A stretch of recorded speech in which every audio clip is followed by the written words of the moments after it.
Got to remember to unmute my mic today. Ah, lovely. So VG might not be here for long.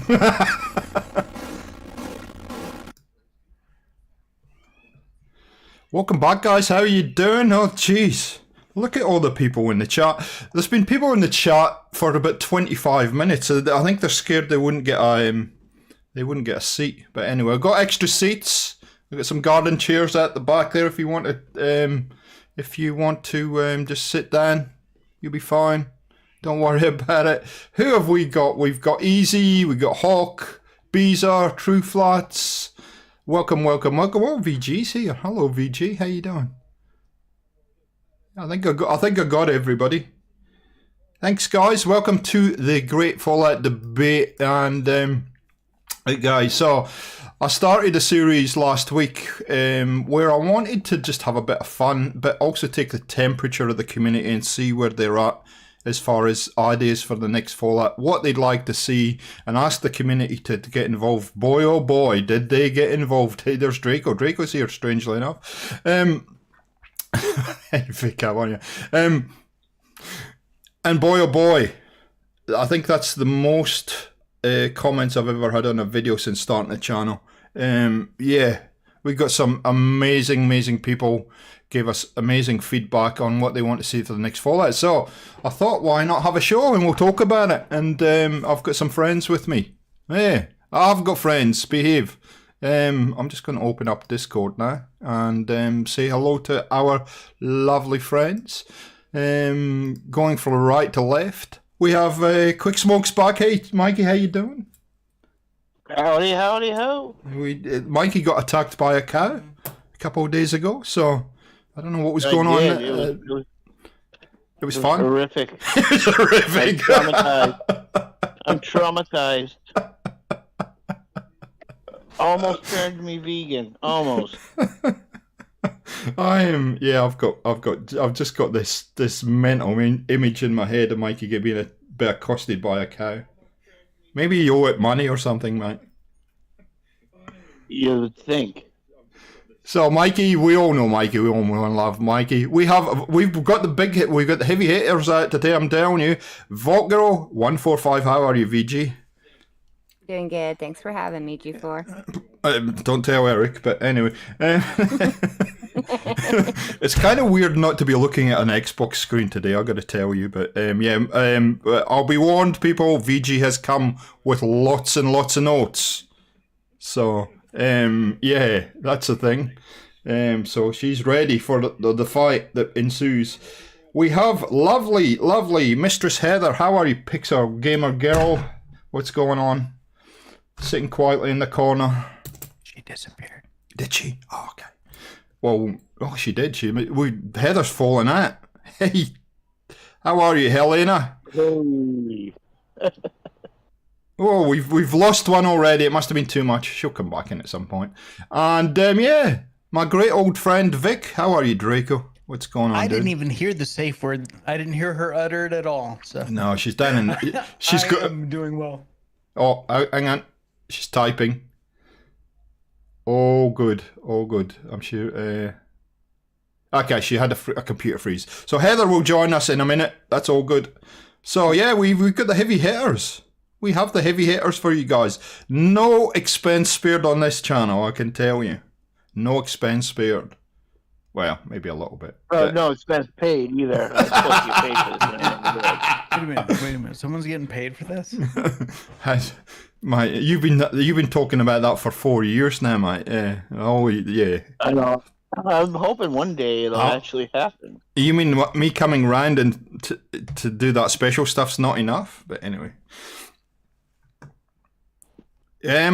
Helena, you are more than happy to. I'm more than happy to have you on. This is not the last of these. This is the first of these. So, this format is really just to expand on some of the points that have been raised. And so, hey Brian, how you doing? From the series that we're running, and I thought it was more than appropriate to bring people that have got lots of experience. But if you want to get involved and you want to come on the show, we're going to be running it every couple of weeks. And so we'll rotate in and out who is on the panel. Oh, how does that sound? Wow, lots of people here today. Guys, Yeah. you're not. I hope you're not nervous. No, I stream to of people. Yeah. Okay, so Fallout. Where are we with Fallout? So let me talk a little bit about the history, and I've got a rip snorter of a question for the panel to get them started. Actually, while we've got everybody here, the first question for everybody: your first Fallout, what was it? Your first Fallout 3. Fallout 3? That's what got me into the Yeah. Fallout world.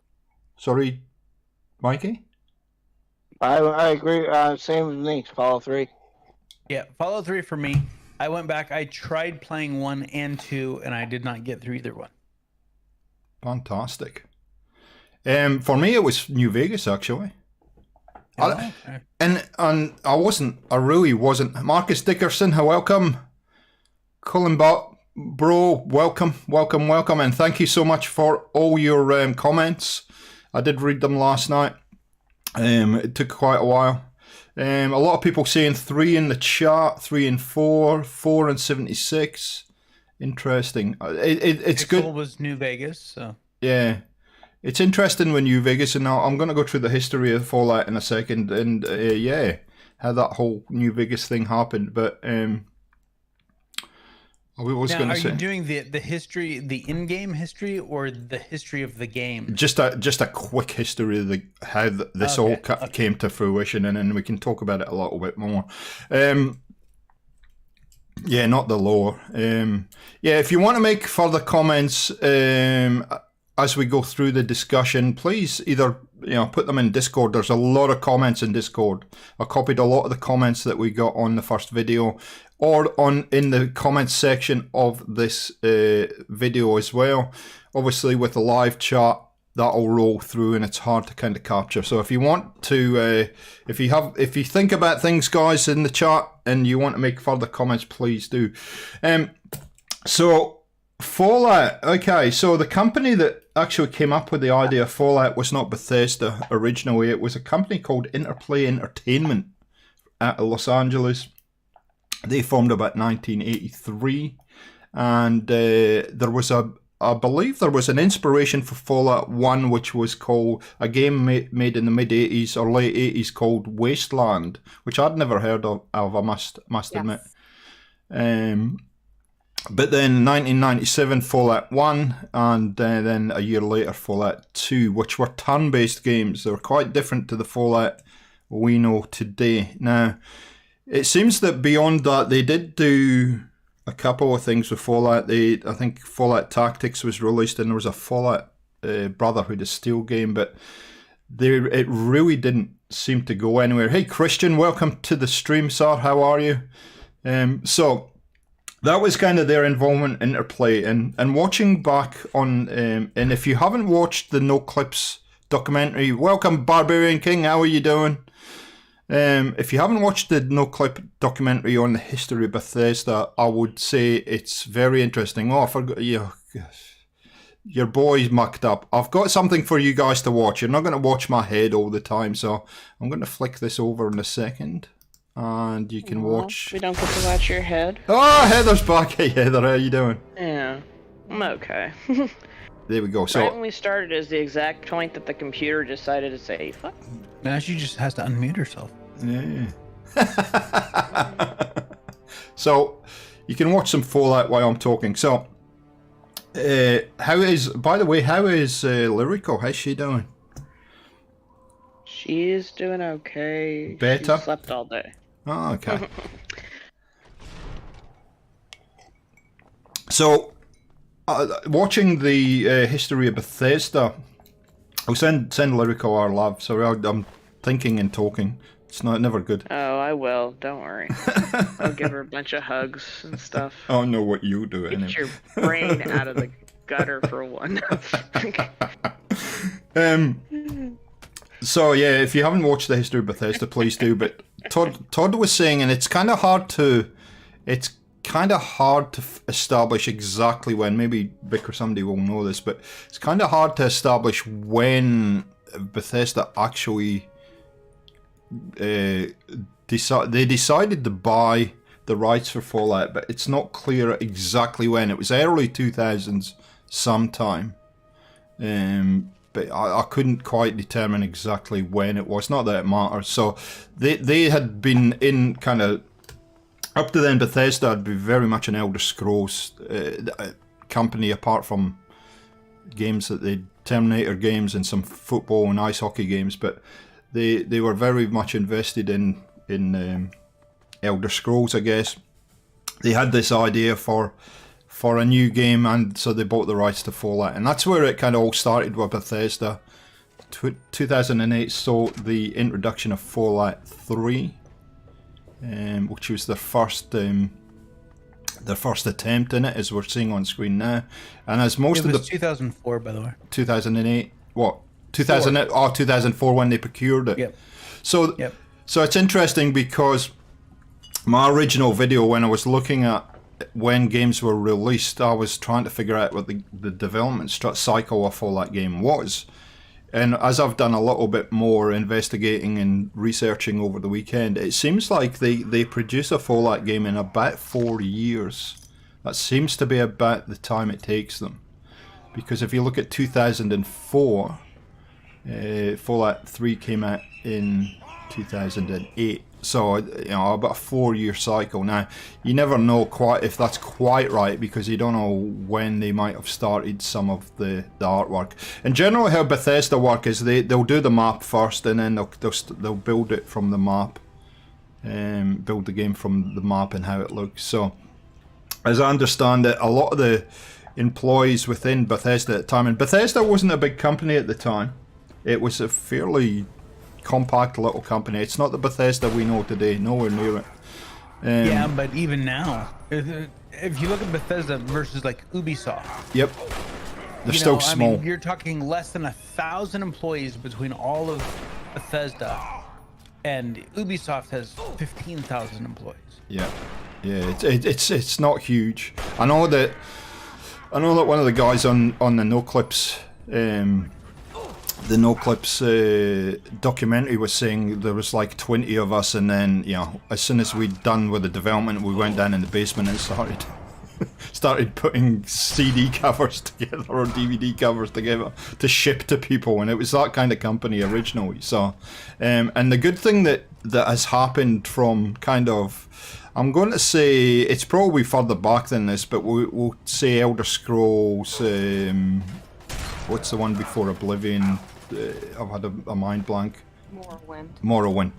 From that point onwards, through the Fallout games and Skyrim and whatnot, a lot of those developers and that whole team has stayed together, and are still together today. So it's the same people putting these games together. So, so we had Fallout 3 in 2008, and then there was a corporate decision that Bethesda would hand over the engine, all the assets, everything to Obsidian, and to make New Vegas. And so basically that's what they did. They gave everything that they'd done in Fallout 3. They had a couple of meetings with Obsidian and said good luck, because Bethesda were working on this. You might have heard about this game, but they were working on another game, so they didn't have time to do another Fallout.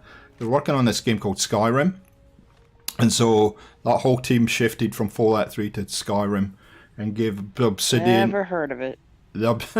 Obsidian. What? But it sounds like a fun game to play. You should have You should look it up if you get some time. Yeah, no, it sounds like a long, drawn-out, lore-filled game. Anyway. I think it's a fantasy game or something. It has magic or something in it. Anyway. So yeah, they were have majestic as fuck tails. I have no idea. Uh-oh.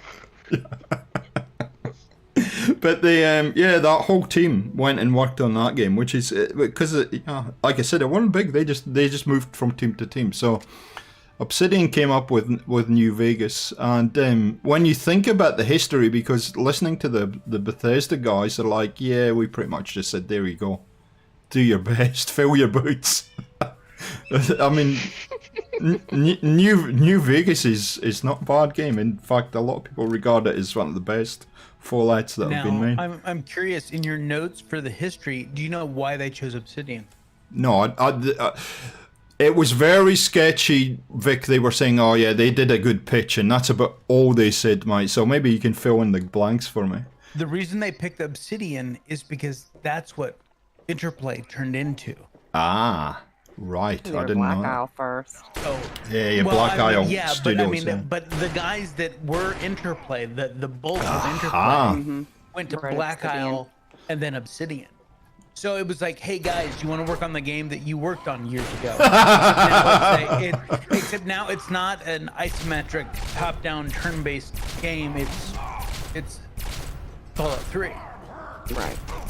Well, and that's why I think the lore is so good and so consistent with the first two games in Fallout New Vegas, because those teams worked on The the original. games and Wow. created the whole Fallout universe. Yeah, wow.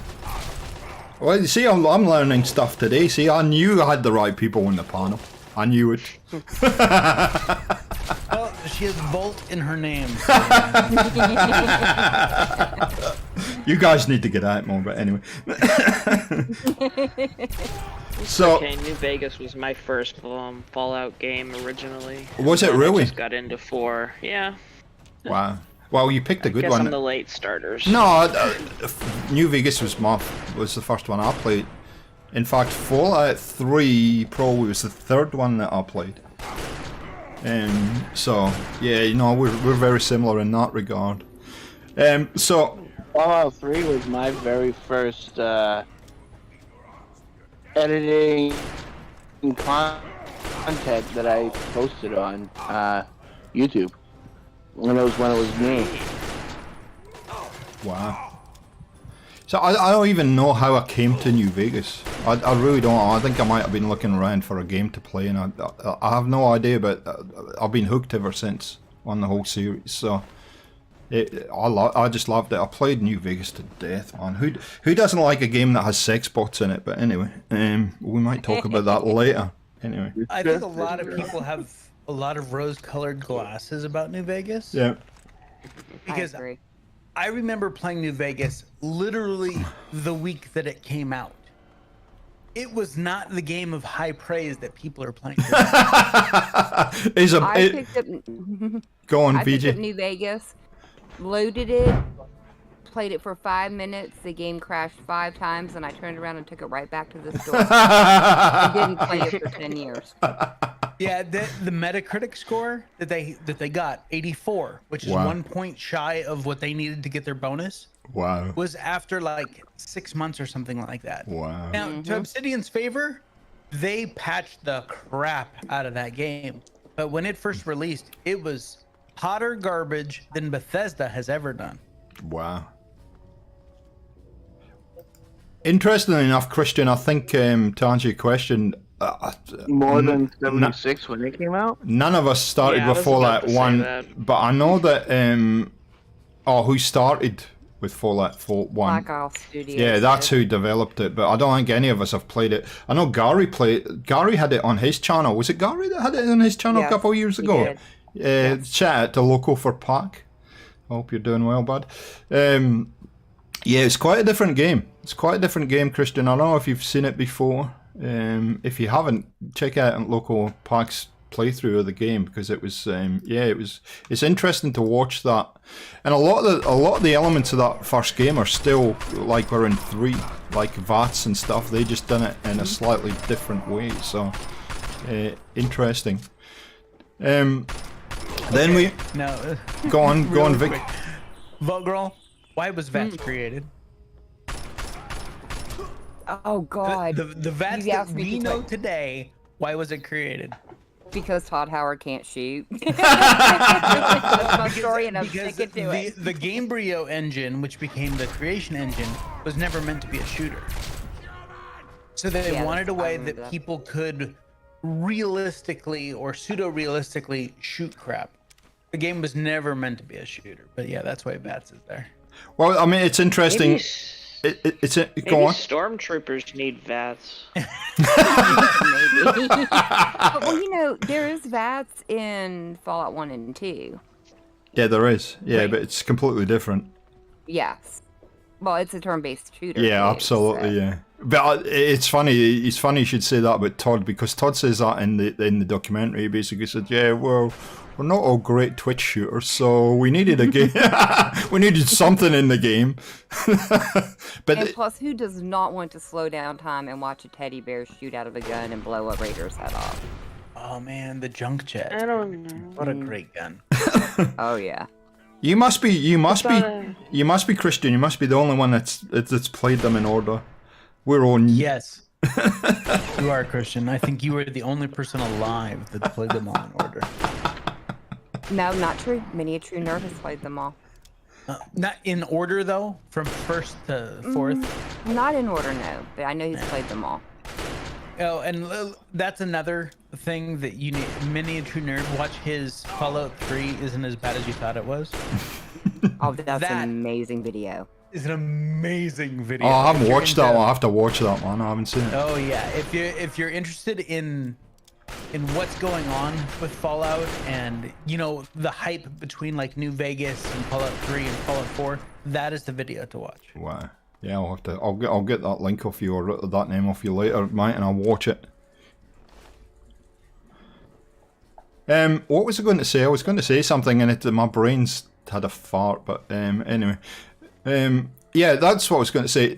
The thing you got to understand about Bethesda too, Fallout 3 was their first attempt at a shooter game.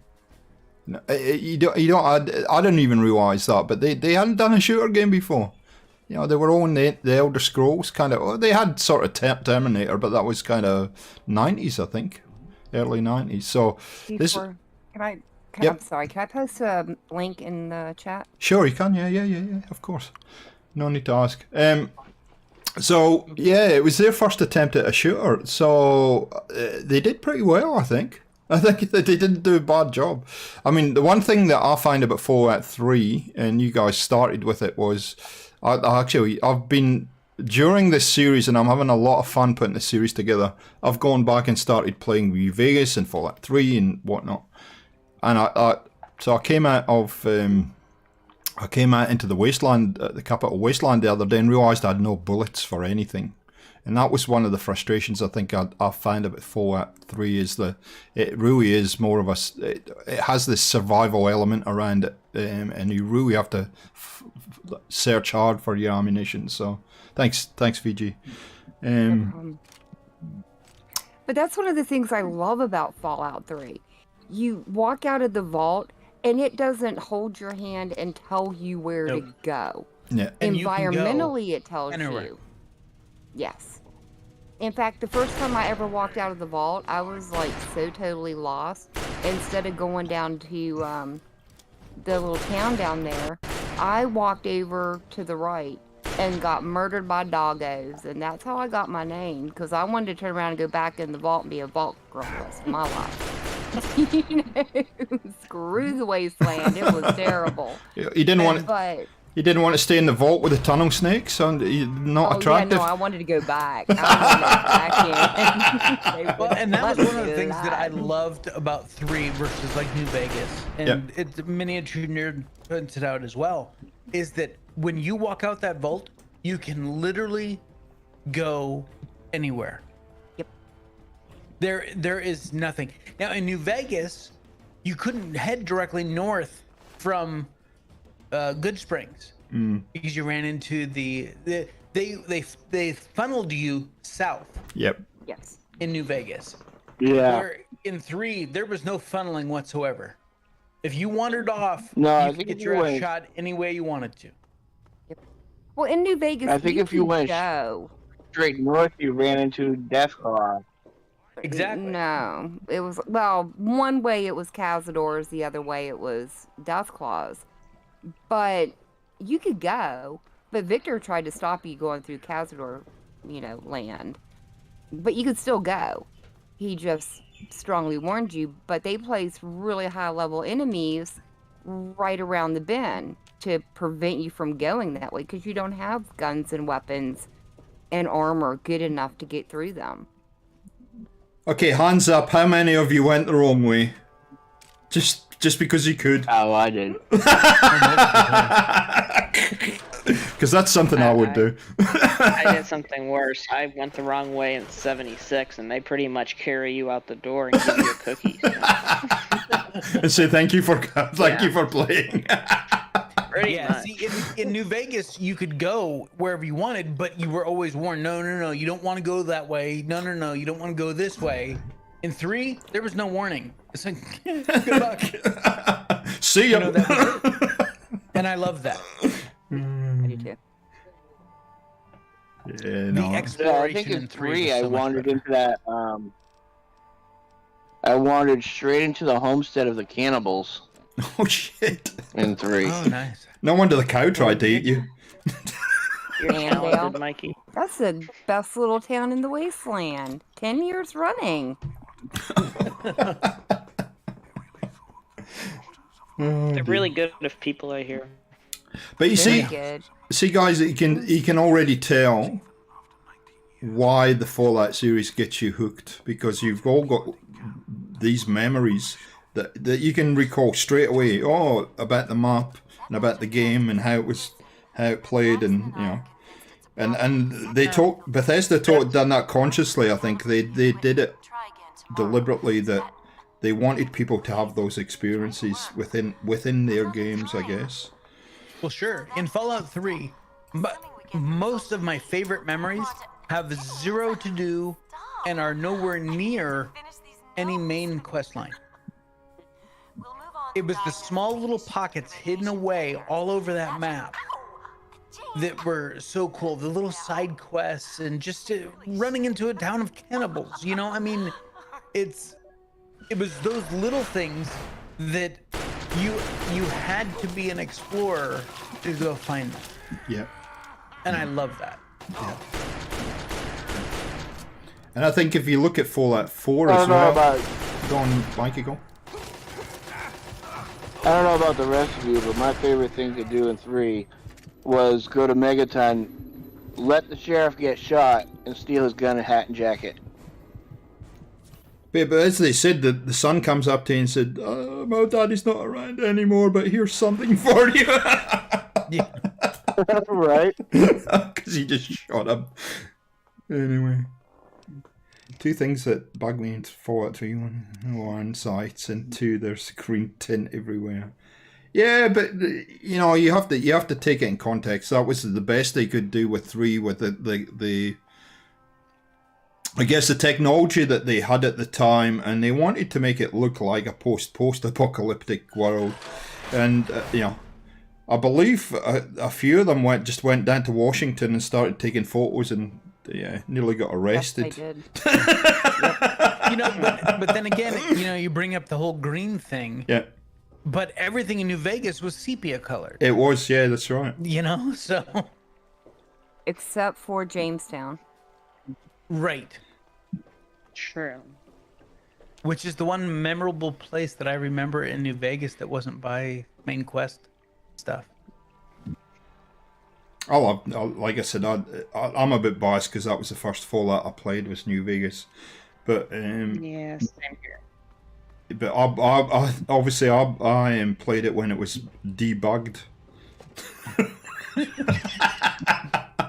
Even when it's debugged, I think a lot of I've been playing Fallout 4 unmodded lately, and yeah, that's still a hot mess even now, 6 years down the track. But Oh, New Vegas is no gem. I played it today and it crashed 4 times. yeah, So. yeah. But that's another interesting thing. I was talking with Faintour, a couple months ago, and he and I had very different Fallout 4 experiences. When I started my channel at the end of January 2016. I had already completed the game twice, and it had come out in November. And I was on my 3rd playthrough when I made my very first video on YouTube. He had to put the game down for 5 weeks because he couldn't play it because it was so buggy. Oh, really? Wow. I had barely any bugs, nothing major. in all that time. Well, I didn't get to finish New Vegas because the very last quest bugged out on me. So I've never finished it. The very, very last quest. I've never done the Battle for the Dam. I have 3,000 hours in that game, and I have never completed it once. Wow. And I was like, okay, I'm See, done. that's really weird. I never had a problem playing it. It's interesting, Not isn't once. But that's for all Bethesda games or creation engine games, because Fallout New Vegas was Obsidian. But some people can go the entire game, maybe have a few graphical issues, but nothing major. Yeah. Some people never get to finish the game. Yeah. See, Fallout 4 was no different. Going off subject for a minute, but Cyberpunk, which was supposedly a hot mess, I never had an issue with. So it's not just Bethesda, it's any game. But I know a lot of people had huge issues with that game. So Yeah, I never finished Cyberpunk. So we I can. was gifted it, still sitting on my shelf because I haven't unwrapped it. Jeez, you got a hard copy. Wow, old school. It's a pretty cover though. It is. It's very yellow. So then we move on, and I believe with Fallout 4, they started actually taking photographs about 2011 for Fallout 4. Now, here's an interesting point about Fallout 4. It wasn't originally supposed to be based in Boston. That's not where they originally pitched it. They actually pitched it in New York, which is kind of... Yeah, I remember hearing something about that. But then... But even still, like, they screwed up a lot of things in Boston. Mm-hmm. You're a local, so you would know this, Mikey. Yeah. I lived in half the areas that they put main missions in. Oh, really? Well, there was I forget who it was, but I think he's a senior part of the development team. Grew up in Boston, and he said, "Oh, my high school's in the game. Actually, his childhood room's in the game, all kinds of stuff." And so it was a conversation over lunch with Todd and him that they decided to go with Boston. Now, what I'm interested to know from the panel today is how did you feel moving from a kind of Fallout 3 / New Vegas type Fallout to Fallout 4? How was that experience for you, given that you've had two games that were very similar under your belt? Because Fallout 4 is quite... I wouldn't say it's quite a different game, but it is a different game in the progression, I guess. It's a different game in how it loads. I hear we have you to thank for getting us up and running again. If you look at Fallout 3 and you look at New Vegas, they were both built for consoles that were very, very limiting. They can do just about anything. And so in New Vegas, when you're going into New Vegas, you have two different load screens to get into New Vegas. I grew up in Rivet City. From Freeside. Was always interested in what the scientists were doing there. And Fallout 4 is a huge departure from that. Yep. Because you can run across the entire map and not run into a load screen. Be careful, okay? Yeah, and I think that's it. I mean, just from that point of view, mate, your immersion is much higher. It's got to be, because you're not being interrupted by load screens all the time. So Yeah, I'm playing Oblivion right now. Mm-hmm. And that's one thing I noticed just walking in the world. Every minute or so, I'm running into a load zone. Wow. Just in the open. Wow. So, and then, they definitely don't have that in Fallout 4. That's the thing about... But... Yeah, go on. Go ahead. No, go I on, was gonna say, PG. Fallout 4 is... I prefer the mechanics of 3 and New Vegas. I think 4 is like Skyrim. Their move to try and engage more people into the world, so it's more of a dumbed down, and I hate to use the word dumbed, but it's definitely more a generic level up system, role-playing game in general. You don't, I like the perk system better in 3, where you're very limited to what perks you can choose. In Fallout 4, you can choose them all. Yep. Eventually, if you play it long enough. Yep. Yep. And I have a video coming up about that one, dedicated to, well, not dedicated to that, but I will be talking about that in a later video. But I get where you're coming from with that. It's the challenge in 3 is much higher because you're limited to what direction you can basically go. So, what about you, Mikey? Believe it or not, when I first, I was just gonna say, when I first played 4, I thought it was overcomplicated and hated the building system because I didn't understand it. Interesting. But I mean, after playing it for a month, I was like, this is like the best game ever. That's a good point that Marcus brings up. The voice protagonist is a huge step backwards in the whole RPG thing. You know, we look at RPGs like Mass Effect, which I'm playing through right now. But Shepard is a known entity. That's how BioWare wanted you. You were Shepard. You may be a female Shepard, you may be a male Shepard. You have some choices here, but you're always Shepard. And in Fallout 3, you know, you're the son, you're the daughter, you're the child. And then in Fallout 4, now you have a voice. You're immediately limited. Your imagination, the blinders go up. Because now you're tied to that voice. But not only that, you're saddled with a kid. You know, and I don't mean that to be negative, but I think everyone who's played Fallout 4 knows exactly what you mean. And the worst thing they could have done in that game is give you a synth child that is never going to grow up. Why would you force that on the players? I don't want that kid. It's not my kid. And I know that sounds harsh, want normal but, kids. you know, They're smelly. Why would you make me play this thing that I have no connection to? How am I supposed to feel connected to an entity that's not even a real thing? Well, it's not like in other games where if you plan to have a kid as part of the RP or something in the game, or building a family even, or like in Skyrim, you can choose to adopt kids and not adopt them if you don't want to, but they pretty much threw Sean at you and said, here's a kid. I don't even love him. I don't care. And that was one of the big disconnects in Fallout 4, is that, okay, if I'm playing as a dad or I'm playing as a mom, the only thing I'm going to do is get my son, right? But then they give you, another settlement needs your help. Oh, don't get me started on that. No. They give you a building mechanic that literally rips you out of the story of finding your son. My God, shut up, Preston. and you know, Preston Draco. Preston's a great character. He was a bad tie-in for the Minuteman, though. We'll get to that in a minute.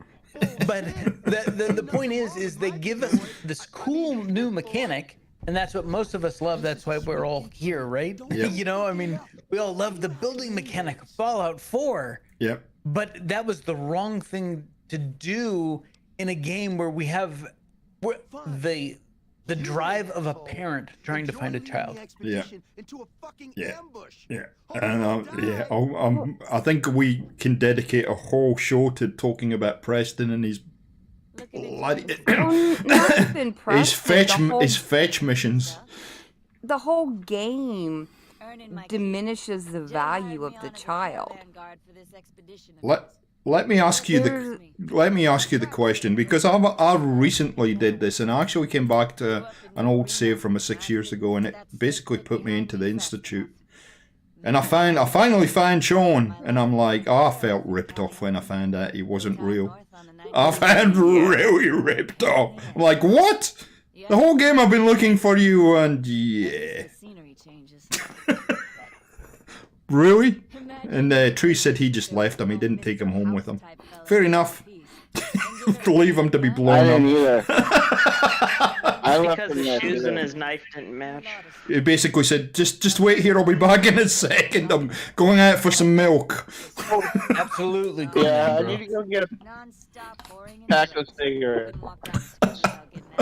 You know, I do want to touch on one thing about Preston Yep. that put me off about him was that he knew you all of 3 Everything. seconds and went, "You're the next general of the Minutemen." What? I could be an asshole. You don't know me. You most definitely are an asshole. Oh, I'm kidding. But if you took, That's right. Well, I if you took the another settlement needs your help away everybody from up in the Preston game. and gave it to a random Minuteman guy that would or gal that would just run in and tell you, hey, the settlement over here needs your help. If you took that away from Preston, he's not that bad of a companion. Yeah. What made him bad as a companion is they used him as the mouthpiece for the Radiant Quest system with the Minutemen. But, you know, if they had somebody that run in and said the settlement needs your help, would they give you a dialect option to say off or go away politely? Yeah, it's like I can't enter the settlement without hearing another settlement needs your help. I'm like, I don't care. I'm getting a hamburger, and you're gonna shut up.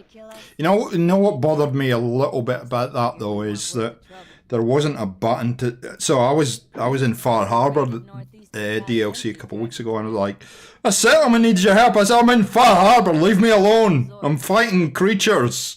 You know, why wasn't it switched off when you're in a DLC? I didn't get that, but anyway, couldn't give a flying. You know what? But anyway, yeah, flying car. Chitty chitty bang bang. But it's like, switch it off.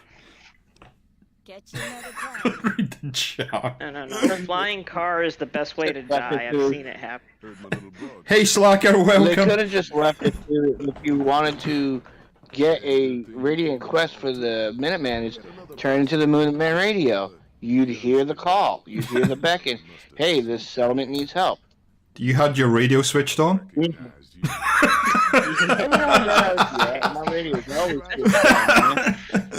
Yeah. Actually, I did because the Minuteman radio, it was some fantastic music. Radio freedom. Yep. Oh, all And that the era was radio so music good. in the game is awesome. Yeah. It always has been. Now, it's interesting, one of our friends in the chat left me a message, hang on a second, I'll just read your name. Cool name, bro. Left me a message the other day, and he was making a point about the next Fallout. And he said one of the things that he feels, and it will lead into a question, I promise. One of the things that he feels is that Bethesda cannot step outside the US in their next game because of the nostalgia that's built into the game with this 50s vibe and Americana that they have in it. What do you think about that, guys? I don't think the Fallout world was ever meant to go overseas.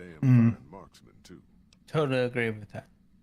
100%. It's always supposed to be I set in agree, America.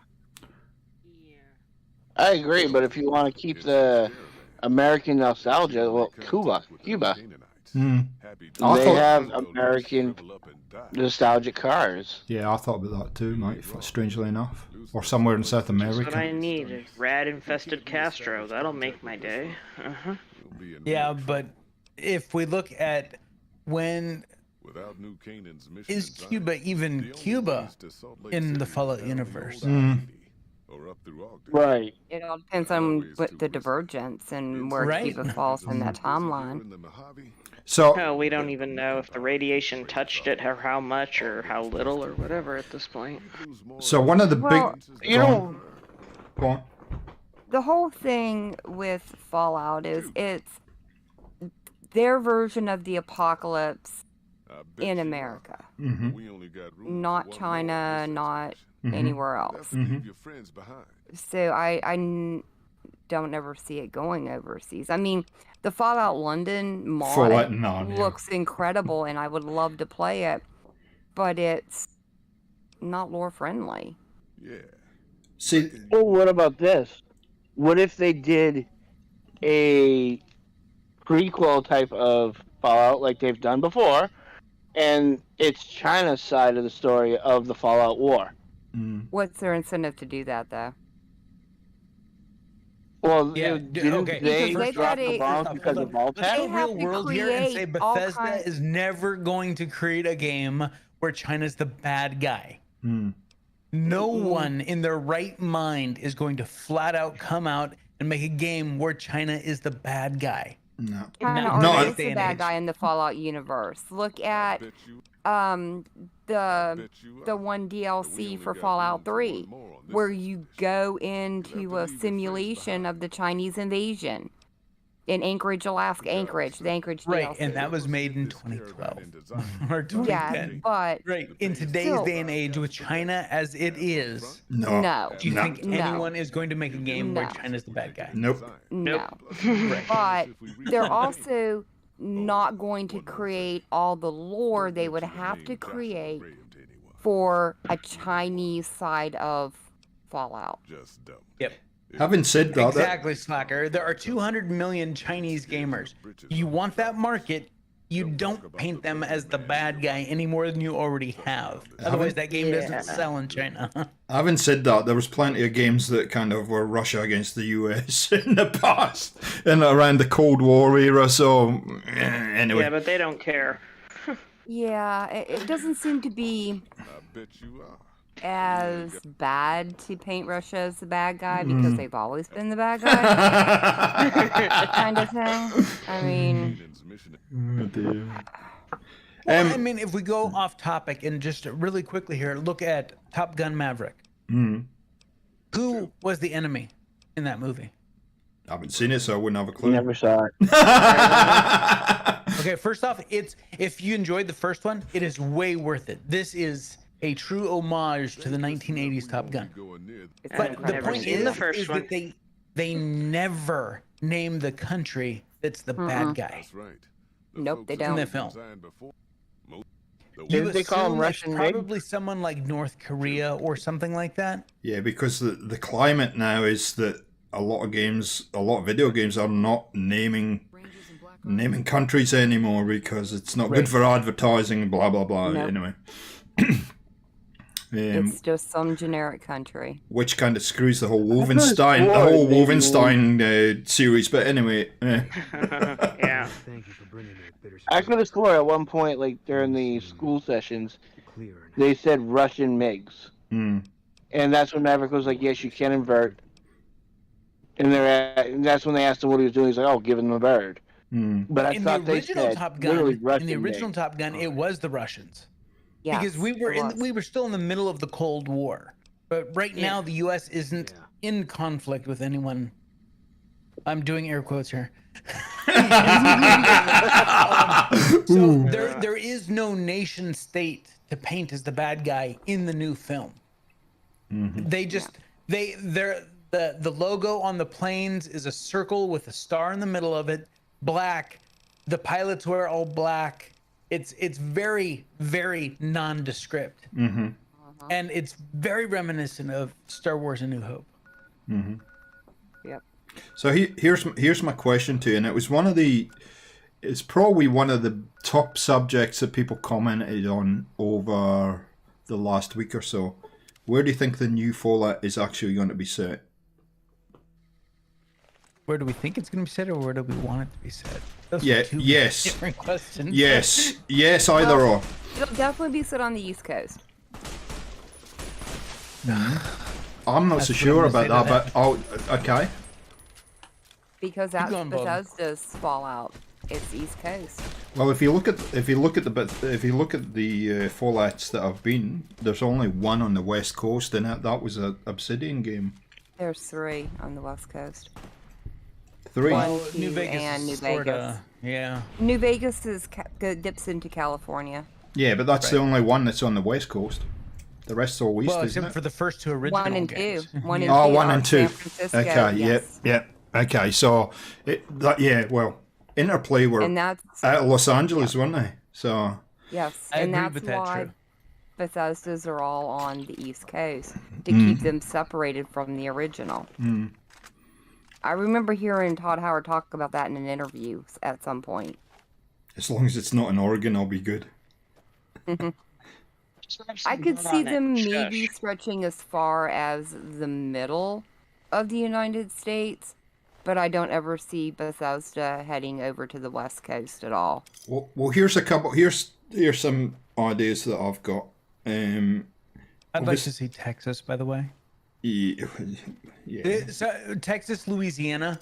Yep. You know, let's get down into like the Gulf Coast and let's see some mutated gators and shit like that. So. Well, it's interesting that the Fallout Miami, you got Fallout London now. So I think if ever there's scope to do something different, it's now. But obviously, Fallout 4 was supposed to be set in New York, so New York's got to be a strong candidate. But actually, if unless they're going to continue with the retcon of the lore. Yeah, Because New York is as of like right now, destroyed. New York is nothing but a sheet of glass. Really? Yep. Okay. In the existing lore. Now, I wouldn't put it past Bethesda because they didn't create the New York lore. No. So they may recreate it with another retcon. Here's another one. More though. than likely, because they've retconned everything else. Right. But here's another one. San Francisco. They Let's won't go to follow San it. Francisco. That was 1 and 2. Or that was 2, actually. Yeah. Why wouldn't they come back to it?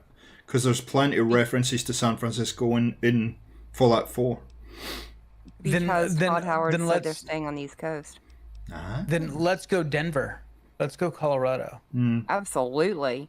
Let's go find out where the Legion originated from. Right. I'd love to do that. That would be awesome. I mean, the Legion even talks about, if you talk to the guy who owns the dogs, the kennel, he talks about how they came from a little town in Colorado, or in Denver. He talks about that place. There was like a whole town there, and that's where he learned how to train his dogs and stuff. Well, and it's also where the new virus kicked off. That led to super mutants. We all saw that, Heather, by the way. Yeah. I think you have a good opportunity to go to Chicago because there's already lore established. Hey, Judah, about welcome. Chicago. Because the original Brotherhood on the West Coast sent a air balloon of BOS soldiers to Chicago, and they went missing. And what's his That's name? why Lyons Lyons was sent, but he got got blown off course and ended up in the Capital Wasteland. That's why we have Brotherhood of Steel in the Capital Wasteland in Fallout 3. So there's, an argument to go there. And in my head canon, in my head canon, there's no Brotherhood of Steel in West Virginia. Mine either. There should be, in 25 years after the war, there should be no Brotherhood of Steel whatsoever on the West Coast, or East Coast, I'm sorry. What are you thinking? They are locked in a bunker in Mariposa. What are you thinking for location, Mikey? What's your thoughts? I honestly, I couldn't tell you. I mean, I am very nostalgic I loved DC in 3. I'd like to see them go back to that. Maybe a little bit more on the Lions Brotherhood. It's a good point. But, I mean, you also, I'm going to piss you the other two panelists off. The West Virginia Brotherhood of Steel, I forget where they said they came from. No, they but they heard a radio came call. from. That's where the BOS came from in West Virginia. They retconned the story of Mass Effect. Yes. Fallout 1 and saying that they heard a radio transmission that came from Mariposa. But I don't know how they would have. No, there's, especially with no transistor radios. Welcome. Well, that, and the Brotherhood was our isolationists. They would not have been sending out radio transmissions trying to find anything out, because it was a long time before they even figured out that there was a war going on, or had been a war. because they had locked themselves away after killing the scientists. Welcome to Trav. Welcome. Marcus makes a good point. I guess it's going to depend on what period of the timeline they set the next game in. Well, they and actually to be fair, go ahead. I was say they've got 2 now. They can go further up past 76, but before Fallout 1, or they can continue the timeline from Fallout 4 and put it 230 years into the future. Yeah, I mean, there's a lot of time that they can play with. I don't think anything earlier than 76, because I think 25 years is about the minimum that you could do it. Otherwise, it would just be too much of a wasteland. Yep. Yeah, I mean, you would just be irradiated all the time, kind of a thing. So anything after 25 years, I think would be cool. But something that they haven't touched on is about the 100-year mark. Because we're at about 70 years, if I recall, with Fallout 1. Fallout 1's about 60 or 80, isn't it? Yeah, It's 80. it's somewhere, It's somewhere 80. in there. And then we jump like a lot. Well, we jump like 100 plus years into the future with Fallout 3. Fallout 3 is 200 years. Fallout New Vegas is 207, and Fallout 4 is 210. So, yeah, I mean, if you go 100 years, 150 years, there's a lot of room to play there. Well, if they choose to go the route right after 76, that's more lore they're going to be screwing up with.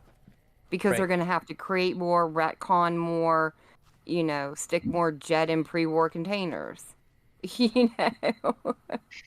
Or they go to an area that they haven't touched yet, and I hate to say it, but leave the Brotherhood at home. But they won't, because people want the Brotherhood. That is their excuse for putting it in. So that's why there's Brotherhood. I have a couple of questions here, so and we'll get to the Brotherhood question in a second. One of the ideas that was kind of put forward by the community. Hey Jude, and Jude says Smoke's a handsome man. She obviously needs glasses, but anyway. You are a handsome man, Mikey. I'm only kidding.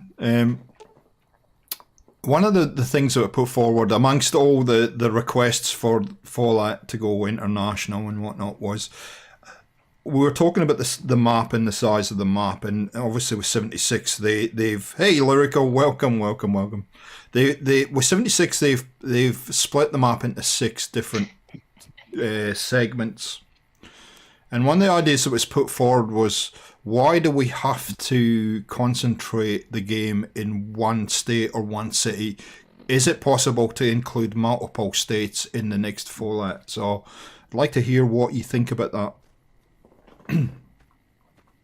Well, they did in Fallout 3. You go to the pit, which is in Pittsburgh. You go to Virginia. You go to Maryland. And you go to Washington, D.C., which is a district. District of Columbia. It's not a state. So you're technically going to 4 different places. And actually 5, because you go to Anchorage, too, even though it's a simulation. And you go to Point Lookout, which is in a totally different place.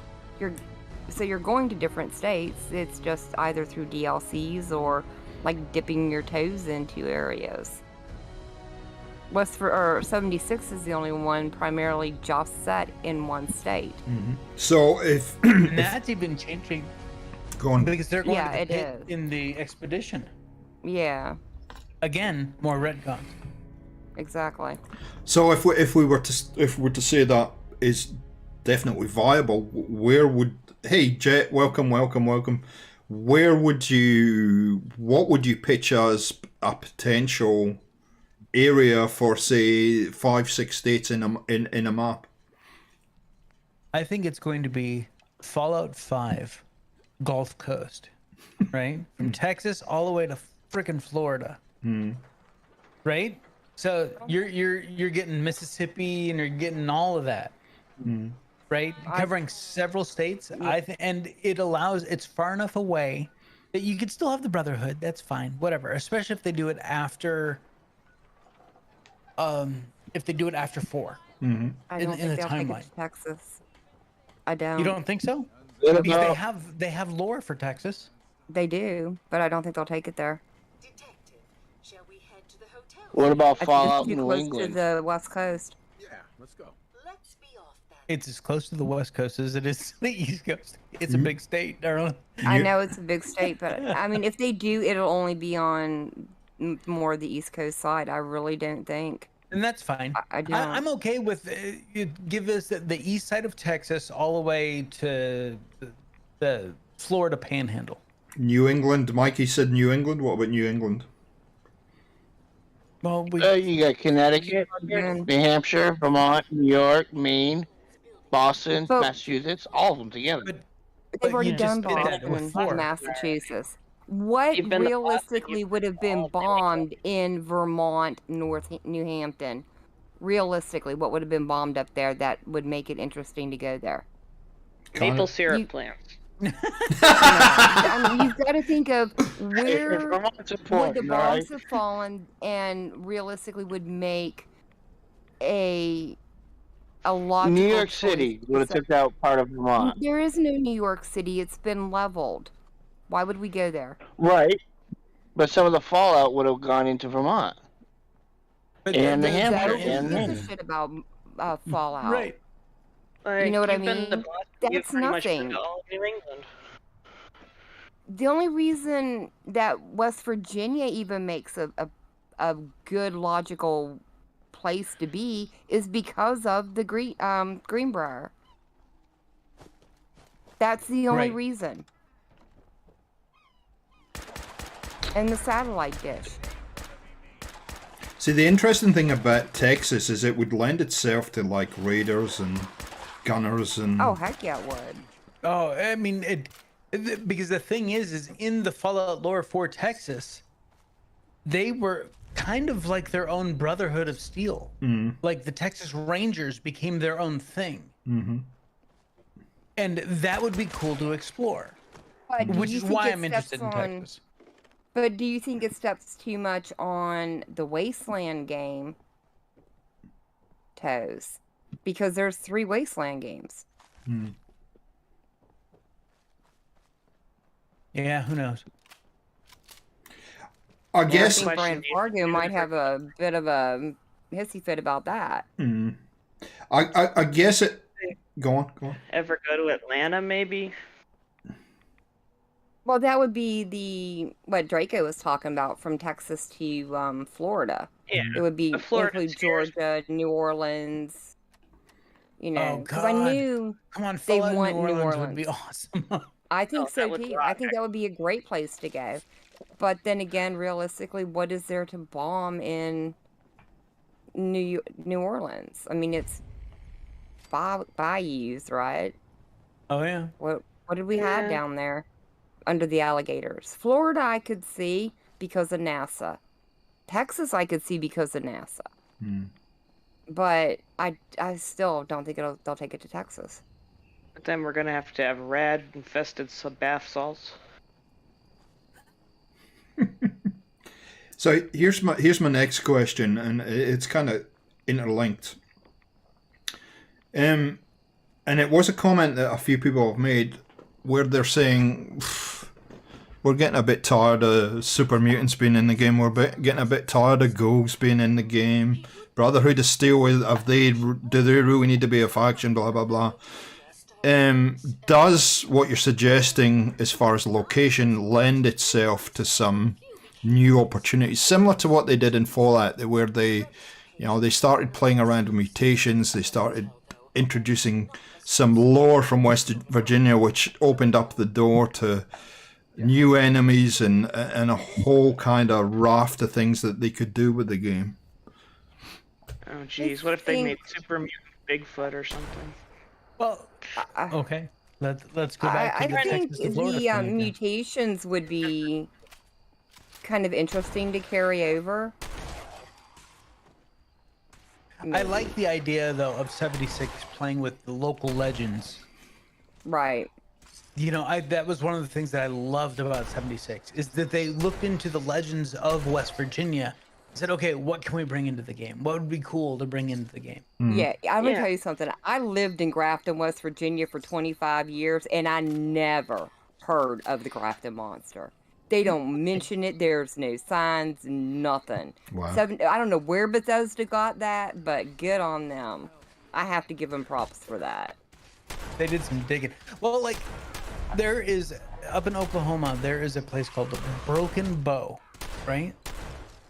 And it is the #2 spot in the country for Bigfoot sighting in Oklahoma. A mutated Bigfoot would be kind of interesting. Right? Yeah. I like it when they throw in the cryptids and the folklore because it makes you feel like you're actually in the state. Like around here, we just have Bigfoot and Lizard Man and things like that. Lots of states have different weird stories. Welcome, Sin City Boy. It's good to have you back, friendo. It's been a while.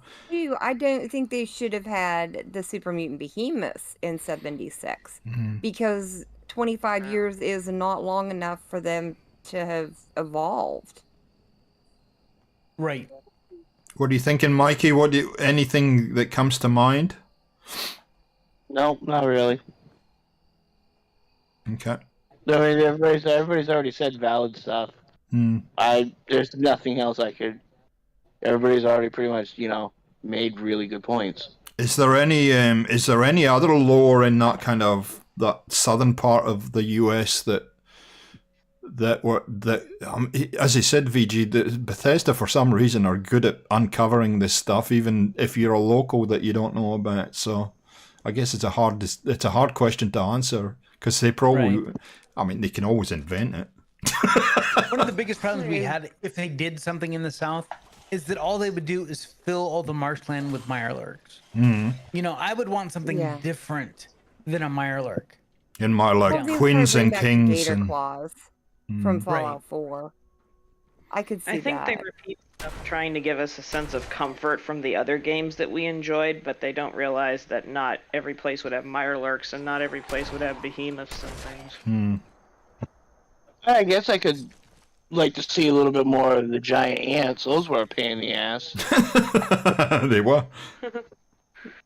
But they could expand upon that, mate. The thing. Okay, so let me just, especially with the chat. What you've got to look at with Bethesda is if you look to Morrowind.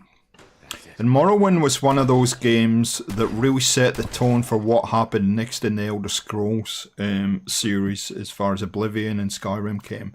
And I get the sense that 76 sits in the same position where you should pay attention to 76 in a lot of aspects of the game, because I think not so much the online version of it or the softcore survival, but just some of the enemy designs and some of the way the map is and stuff like that is going to set a kind of framework for them going forward. Now, I think we're going to go back to a traditional Fallout next, a single player, but 76, I just have a feeling a lot of that is going to be used to make the next Fallout. And Sadly, I think you're right. Yes, sadly. And Judah, I think a super mutated jackalope would be awesome. Yeah. why not?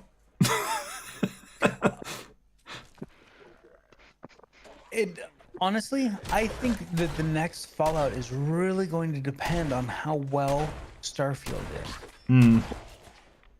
See, the problem with Starfield, Vic, and this is what I said in my video, is I honestly think that Starfield was supposed to plug the gap between Fallouts. Okay, that's my opinion. Unfortunately, then Microsoft bought Bethesda, and we know the story there. And also, it's a little bit polarizing in the sense that you're going to have to invest some money to be able to play it, even if you are on the Xbox stroke, maybe not so much on the PC Master Race side, but even though it might be a cyberpunk scenario where it really does test even your gaming PC specifications. So I think initially that was going to be kind of Fallout in space, and that would scratch the itch while they worked on a new Fallout. But they don't have that luxury anymore because it's going to be confined. So Starfield is the game they wanted to make before Morrowind. I mean, They've 25 been years. talking about a space game for 20 since before Morrowind. They say 25 years, VG. They've been working on it from concept. Yeah. Right. And understand that Starfield itself was trademarked in 2011, 2012, something like that. Yeah, 2013, I think it was. Yeah, you're right. They were thinking about Starfield before they even thought about buying the Fallout franchise. Yeah. So I don't see how it could be. I mean, it's coming out now because this is the game they said they were making next. Well, Todd was talking After about 2018. it. Todd was talking about it going into production in 2018. Yeah. No, they started Starfield in 2016. Yeah. Well, he was talking he was talking in an interview in 2018 that you were about to go into production cycle of Starfield. Well, yeah. Yeah, he's full of shit. Well, see, I don't. Go ahead. Go ahead. Well, I was gonna say,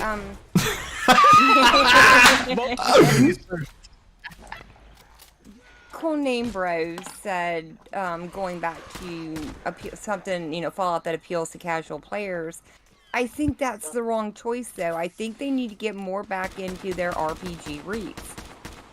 Go back to meaningful choices. Go back to a karma system. Don't just give me a voice protagonist with 4 options and only one of them is different. And most of the difference is just in how angry or happy or jokey he sounds when he or her or whatever when they voice the line. I like that RPG feel. That's what I play. I like that. Go on, Mikey. Go on. I like the karma system thing, but they can't use the karma system that they used in 76, where no matter what you did, you gained it and not lose it. No, I want to see them do karma like in New Vegas. In New Vegas.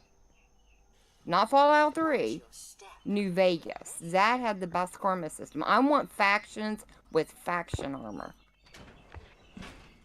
I want to forget that I'm wearing powder ganger armor and walk into an NCR camp and get my butt handed back to me. Hey, come on, VG. You want flamingo armor. I know you. Well, there you go. That's the option, but dang it, that's Fallout 6, and I haven't pushed that one to talk yet. I want to play the game multiple times and have different outcomes because I made different choices. Yep. Absolutely. Yeah. Not a slightly different flavor of the same outcome. Yep. And the one thing I don't want is to go through and play the 2 bad endings, what I consider the bad ending, the Brotherhood of Steel and the Institution endings, and be so repulsed by the choices I had to make. I put the game down for a year because it disgusted me. I mean, and that's how I felt after doing Institution BOS together. So from now on, I either go Railroad or Minutemen. Well, it's kind of never do. It was kind of weird because I picked in my recent playthrough the Railroad, and suddenly Brotherhood of Steel were attacking me. And I'm going, what's wrong with these guys? And they went, okay, that's what's wrong with them. But yeah, no, I agree. It needs to be a bit more fleshed out in going to different endings, rather than having a very similar finish to the game if you choose a faction path. But the problem is that we all knew Lion's Brotherhood of Steel, right? Most everyone had played Fallout 3 before they played Fallout 4. Most. I know there's some in chat that hadn't done that, but we all knew the Brotherhood of Steel as Lion's Brotherhood of Steel. Yep. From the Capital Wasteland, and that was not the Brotherhood of Steel that we got in Fallout 4. And that was a huge disappointment for me. It was for me also, but it was the Outcasts got a hold of baby Maxon, young Maxon, and turned him into what we got in Fallout 4. which I took great delight in killing him in Fallout 4. Yes, me too. Going back to 76 conversation really quick. Since we're still kind of carrying on the history of Fallout, understand, and I'm going to raise some eyebrows right here. Fallout 76 did exactly what Bethesda wanted it to do. It was a huge, huge success for them because it got them bought. Yep. That is what the goal of Fallout 76 was to get themselves bought. They needed a cash cow. They need something that would generate income. So they built a game. They gave a brand new studio to them, which is BGS Austin. They had just bought them out. Studio of 35 people, and said, here's Fallout 4. Here's all the code for Fallout 4. Make us a game that is a live service. If you can. We don't even know if the creation engine will support multiplayer. Figure it out. That is it. We just bought you. That's your job for the next 2 years. Yeah, because they had to build it from the ground up. They realized they couldn't use the Fallout 4 engine. But I think they did. But they had to gut 45,000 lines of code to get it to work. Yeah. Morrowind was still in there. Yeah. Yes. Well, You yeah. had to go to id Software and say, okay, how can we put id Software into the creation engine and make multiplayer? And I've said it before and I've said it again. A lot of people bitch about 76. I have my issues with 76. I never killed the queen in 76. Yeah, I haven't either. I played thousands of hours. I own that game on PlayStation. I own that game on Xbox. I own that game on PC. I never killed the queen. I put thousands of hours into that game. I definitely got my money's worth. Why? Because I was playing with all of you guys. Yeah, well, I've still got that image of you in your underwear burned into my brain, but anyway. Right, well, don't talk about that. But go on. The point is that for all that we bitch about 76 and the things that we hate about gaming, microtransactions and the creation club and just constantly wanting our money. At the end of the day, we all played hundreds, if not thousands of hours of that game together. Absolutely. And that was one thing that we absolutely loved. And that's what I would love to see in another Fallout, is at least a co-op mode. I don't want a full multiplayer. No. But let me take a friend or two along. Yeah. It's I think Fallout 76 in a lot of aspects is Bethesda's sandpit. It's an experimental sandpit for where they can take the series in the future. That's why I think it is so important not to dismiss it. And you bring me nicely on to my next point. I think the next Fallout is up to you. I'm all for playing games the way you want to play them. So if you want to play them single player, you can.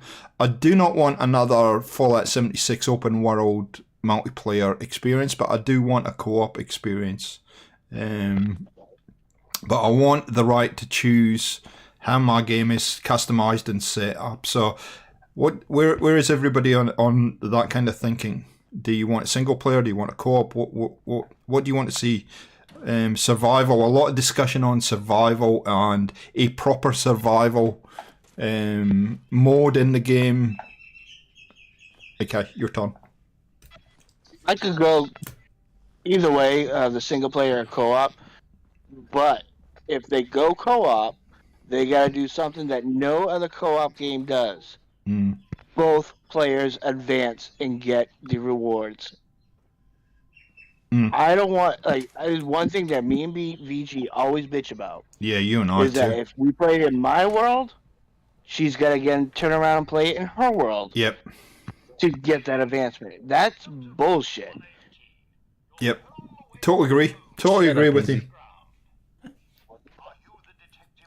I think that one of the big lessons that easy in his Marcy obsession, yeah. The one thing that Bethesda certainly learned is that their players don't want a MMO style multiplayer.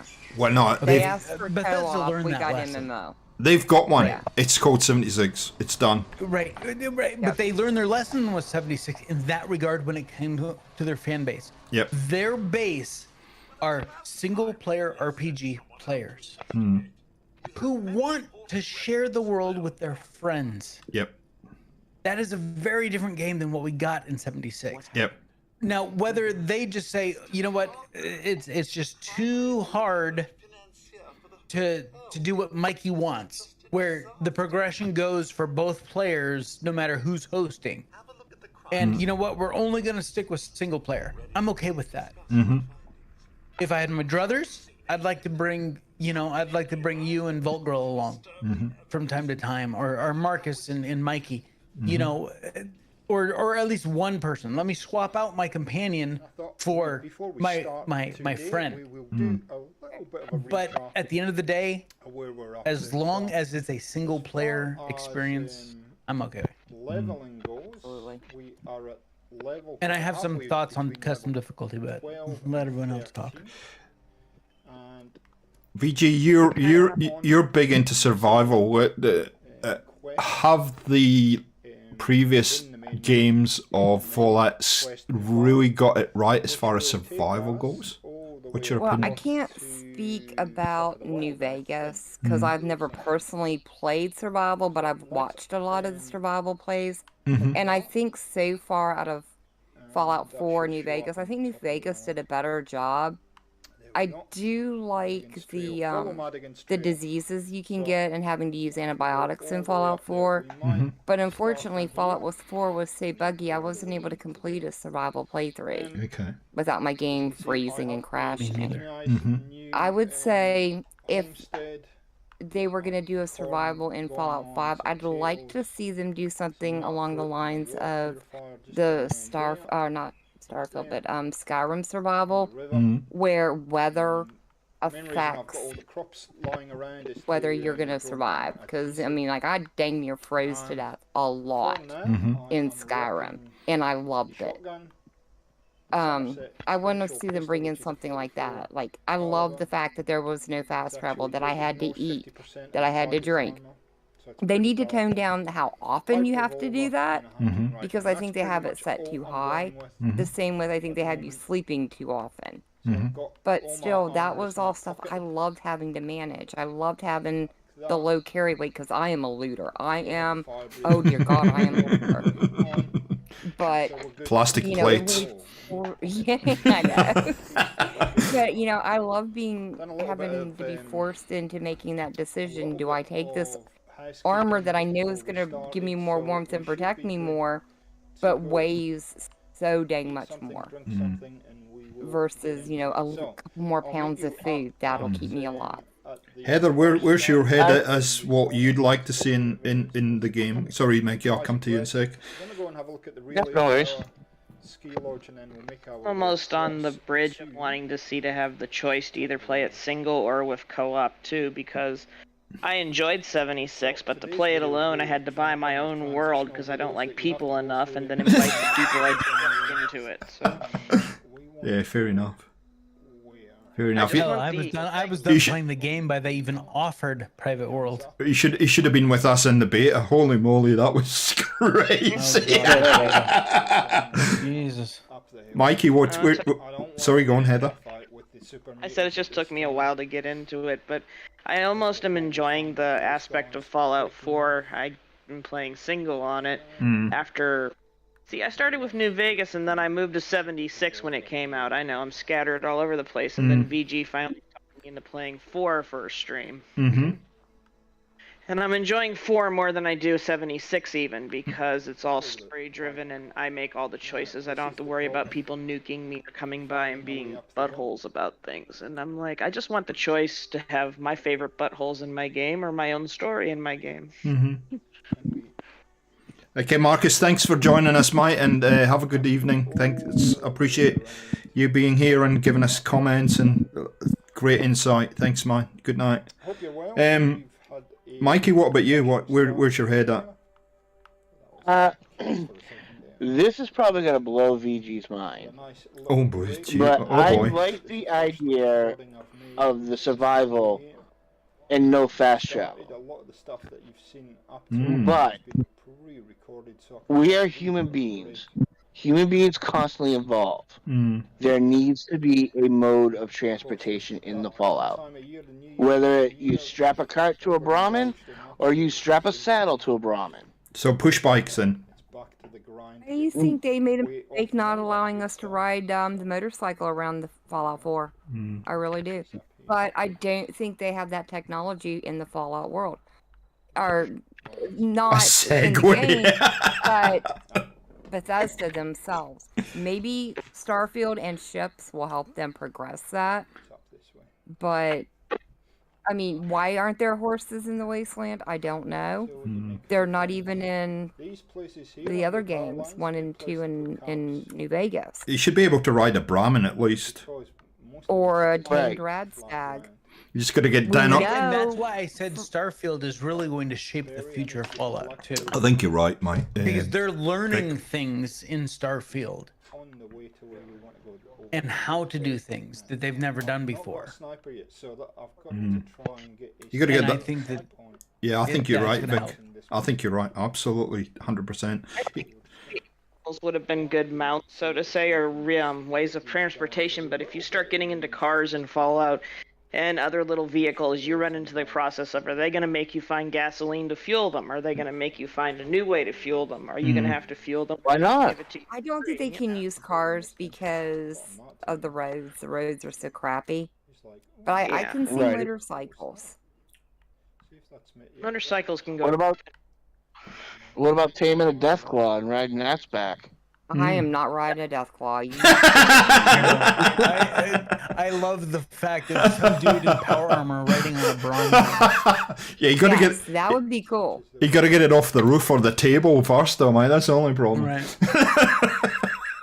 Yeah. I Fantastic. think that a custom difficulty with survival baked in from the get-go is what Fallout 5 needs. A survival flamingo game. Uh, Oh my God. Nah. With evil gnomes in it. as far as I know, there is only one Fallout game with a working automobile, and that's the first one, I want to say. And it's found dead in New Vegas in a little pit. It's certainly something that Highwayman. it's something I've brought up in a future episode because I think it needs discussion. I want the broader community to make comment on this. So I'm not going to say too much about it, but I think it's definitely something that could put a dynamic in the world that we haven't seen before. What do we think about map size? What are we thinking? Are we thinking? I mean, okay, so we've been given this 76 map that's huge, but then the payoff, I guess, is if we go with a big map, does that mean the development cycle gets bigger? I mean, where's your head at as far as how big this map should be? Should it be double Fallout 4? Should it be 76? Where should it be? I think somewhere probably between Fallout 4 and 76 would be good. I like 76's map for how big it is, but there's also a lot of emptiness in it that there's just nothing but land and trees, which makes sense because that's West Virginia. And if we had an open build instead of just building in an existing settlement, if we could build wherever we wanted, I would want the West Virginia map in Fallout 5. Oh yeah. You know, because oh shit, I can build on the side of this mountain here. Cool, let's do it. The problem I see with that though is, okay, so Fallout. If you look at Fallout 4, and I've done a whole video on the building segment of the game, which is not surprising, but Oh, you wait a minute. You've done one whole video about building in Fallout 4. yeah, Wow. yeah, one whole one, apart from the 100 other ones I've done, but I guess if you can build it everywhere or anywhere, then there is no settlement management game.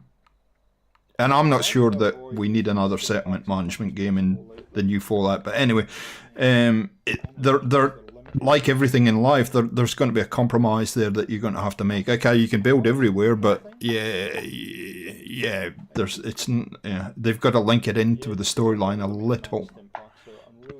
Here's a question for you. Do you think they're going to continue the building in Fallout 5? Yes. I don't think it'll be a settlement management, though. No, It would be a it's going to huge be mistake much if they more didn't. compared to what they did in 76 and what they're doing in Starfield. If they got rid of the building, it'd be the biggest mistake of their life because it's the building community that keeps 4 and 76 alive. Yeah, together with the modding community. I agree. Like, I just got I into just don't think that you're going to be building a settlement. Sorry, Heather. No, it's okay. I said I just got into building myself, and it already gave the whole game like a new thing to look forward to and a new thing to figure out more, new locations. Ooh, can I do this? Oh, can I do that? And if they take that out, they're gonna have a riot. Well, here's the thing, a lot of people, like Mikey said, there's a lot more people playing 4 than are playing 76, and I think there's 2 key reasons I see anyway. The building community, and I don't think the building in Fallout 4 was never designed for what we've done with it, or the community has done with it. The second is the modding community, that it keeps that game viable. And yet the modding community still keeps Morrowind viable. Yep.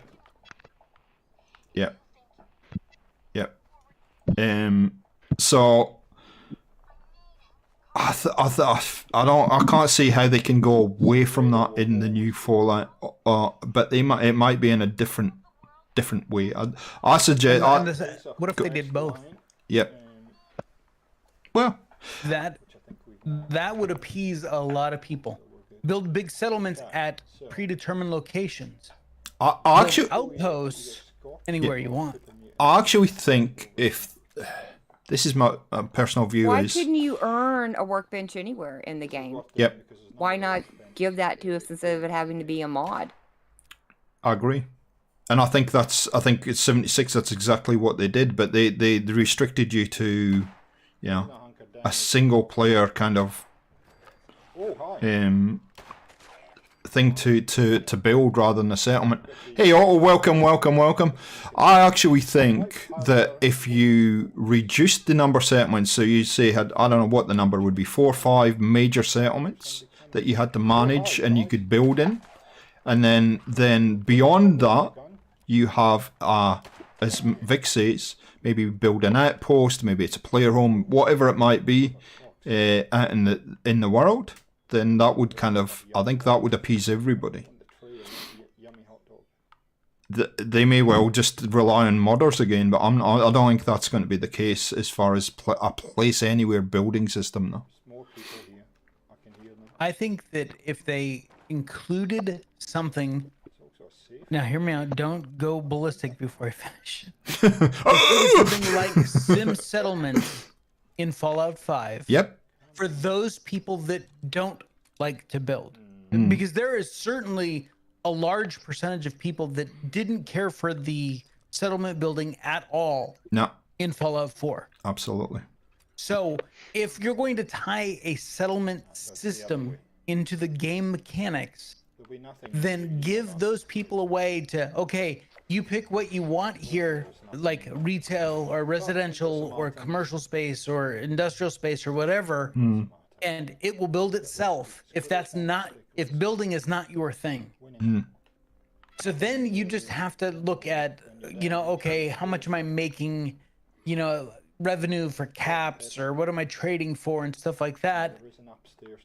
And that way the people that don't want to build in the game don't have to build in the game. No. There's a tool that allows it to build itself, essentially. Yeah. I think, the building component of 4 was just a tool to facilitate the settlement management system that they built in almost the mini game of settlement management.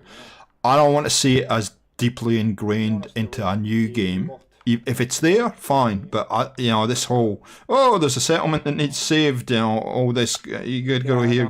I don't want it. Don't want it to that level this time at all. No, and I like you agree. said, 4 or 5 main settlements where you only for the story you only need to get one of them up and running. Okay, you could get them all up and running. That's up to you. But you need one for the story, and if you're not really big on building, you can throw down a couple things out of our auto community builder thing tool, and it bump in a day or two after you rest.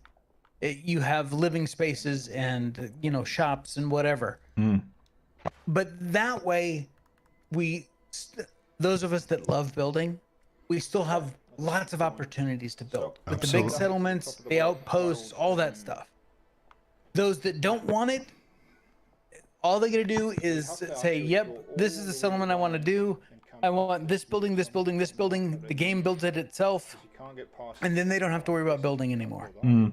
I think that there is a way to compromise that without detracting from the game, and it makes the largest number of people happy. So maybe they choice when they started building. Do you like building? Okay, click this option. If you don't, then do the more automatic generated option of, okay, yeah, let's save the settlement, but it'll do it over time while you're doing other things. Yeah, but you still got to go and get the resources to be able to facilitate that. You still got to go out in the world and loot. That would have to be a component. Yeah, you but have why to couldn't your settlers? Yeah.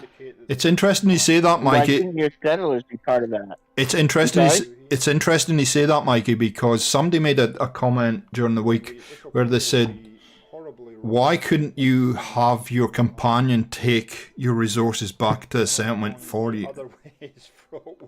Now you're you're saying settlers. I mean, why not? Settlers do go out. If you put a scavenger station down, Yeah. the settlers will go out and get resources for you. Yeah, but you'd have. I would. No, but what they were saying, Bald Girl, is as you are adventuring around and your inventory gets full with all the crap that you've picked up, you could hand that stuff off. And again, there's a mod for that as well with the beacons, where you put the stuff into a container and there's a beacon that's part of some settlements, I think, where then one of your settlers will go to that beacon. Interesting. And pick up the stuff that you've put into it. It's almost like a Dropbox, Yep. where you're like, I'll put all the wood that I can't carry into this box, and so will come and get it in a day or two. Game. Even the post boxes in Fallout New Vegas.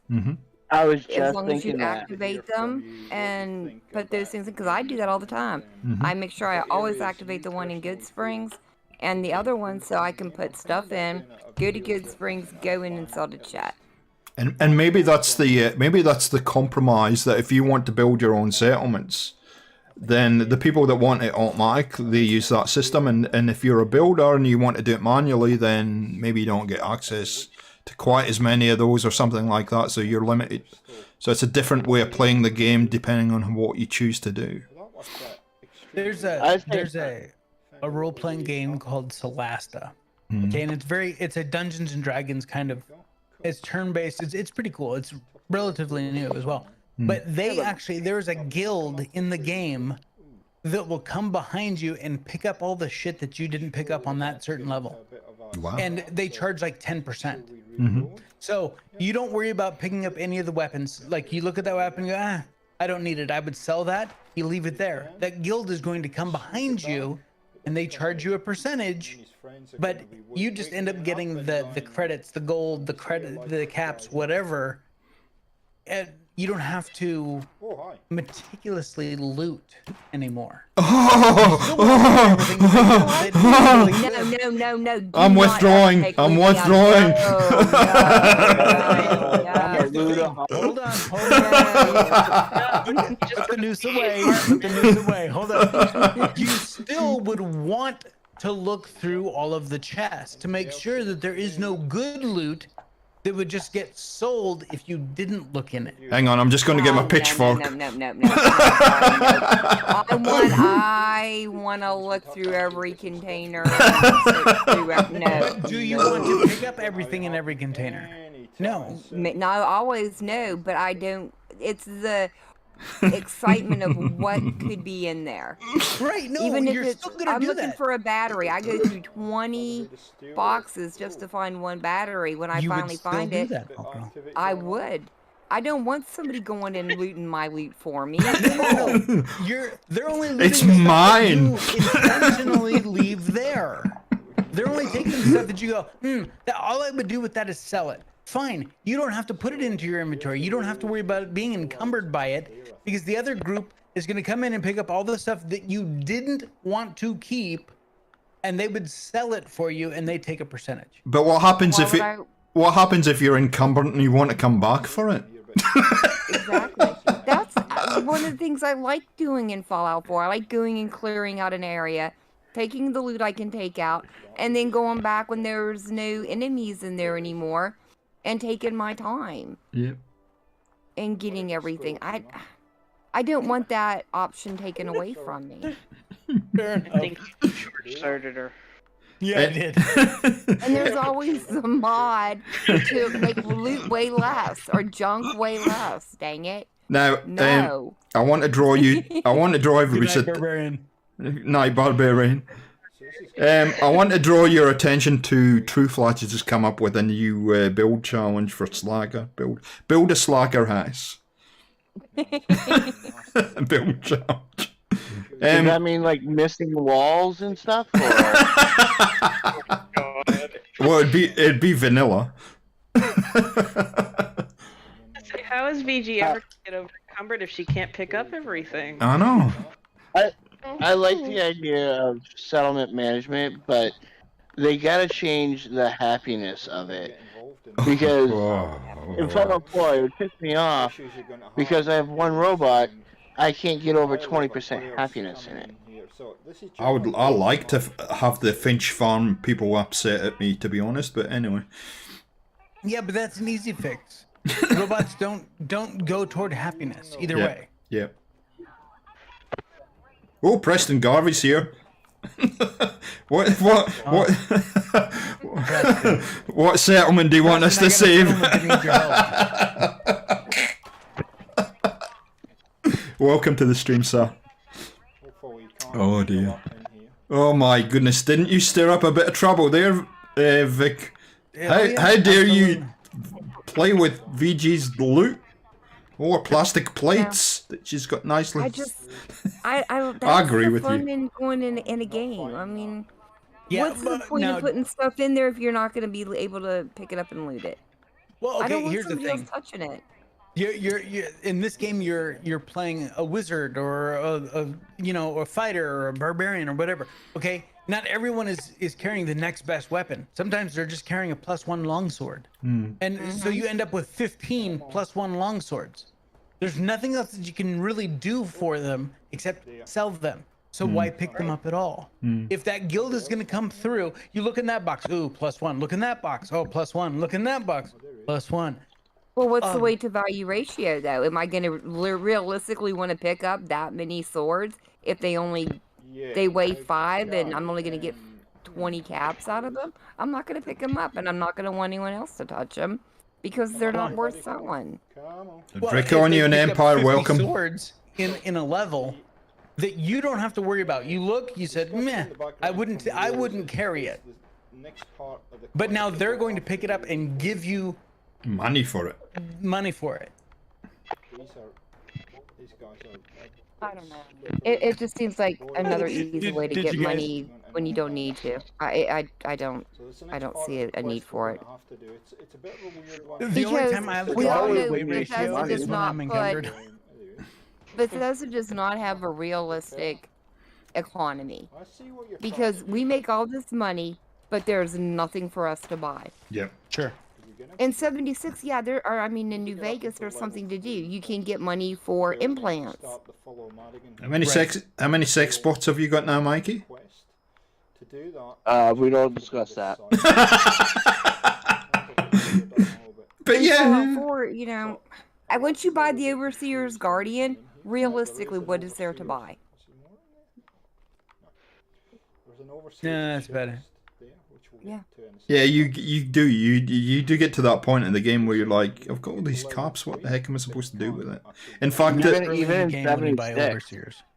yeah, and even Even in 76, the only thing you need caps for is if you go to somebody else's camp and they have something that you want. Mhm. That's Well, it. that's one of the Otherwise, big problems with 76 is there's too many types of currency. true. Very true. And they're introducing a new one. Or the other thing, I mean, the other thing with if you're smart and 4, then the vendor ends up giving you money. Absolutely, because I use bullets as currency too. Yep. Oh God, yeah. Yeah. I keep them 38s for a reason, and it's not put them in the gun. You beat me to the punch. Sorry, True. Gosh, shoot, in Fallout 4, I was a jet dealer. Oh heck yeah! Oh dear. I was probably the biggest drug pusher in the wasteland. Right. There you go. That's the overseer telling you about those and how. And after I get Mama Murphy to OD, there's nothing else I needed the jet for. I think Literally, starting a playthrough, VP's first advice was sell drugs, and I was like, what?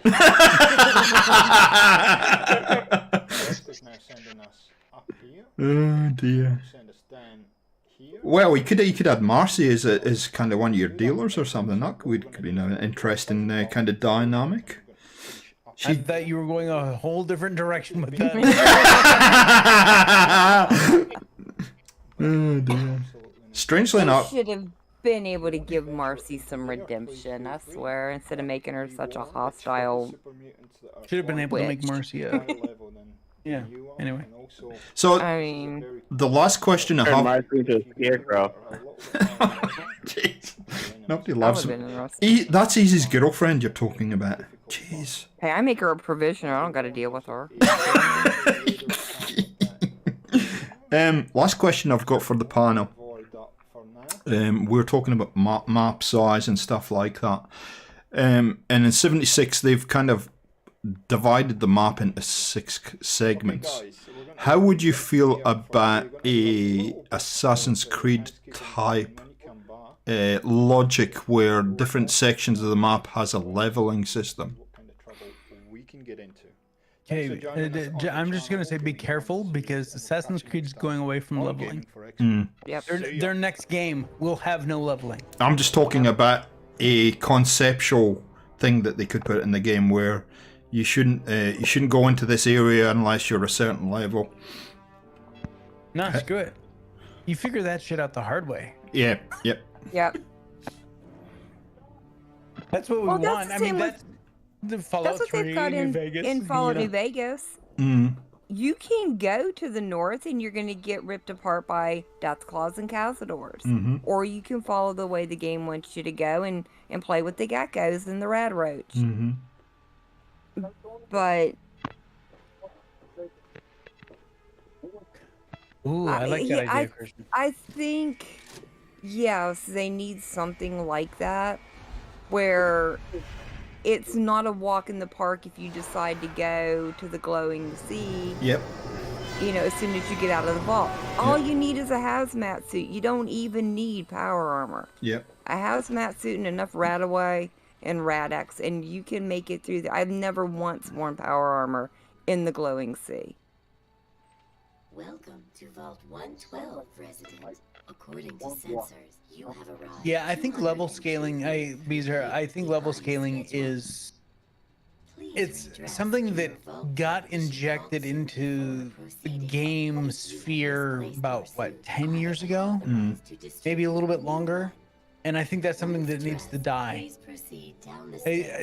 Level scaling should not be a thing. I want to, if I make the wrong turn, go, oh shit, I'm gonna have to reload this, aren't I? You know, because I just walked into an entire pit of death claws. And I'm level 5, you know? And did you That'd be say a naughty exciting. word? No, exactly. I want that. I don't want to be able to walk in there and go, oh, look at this. So yeah, 5 death claws, not a problem. I'm level 5.